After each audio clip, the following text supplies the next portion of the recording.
আসসালামু আলাইকুম ওরহমতুল্লাহ। প্রিয় দর্শক, আজকে আমি আপনাদের সামনে ঐতিহ্যবাহী মাতোয়াইল কবরস্থানের সংক্ষিপ্ত ইতিহাস তুলে ধরছি। মাতোয়াইল কবরস্থান স্থাপিত হয় 1929 সালে। এই গ্রামেই জায়গির থাকতেন মাওলানা আব্দুল ওহাব। তার মূল বাড়ি কুমিল্লায়।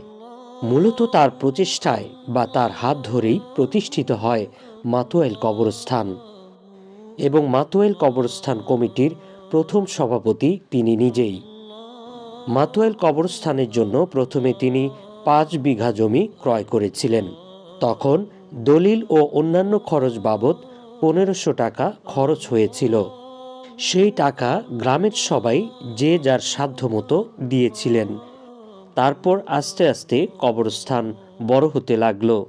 এখন কবরস্থানের মোট আয়তন 16 বিঘা। 1966 সাল পর্যন্ত সামান্য অংশ ছাড়া বাকি জায়গা পানির নিচেই ছিল। সে জায়গাতেই তখন কবর দেয়া হতো।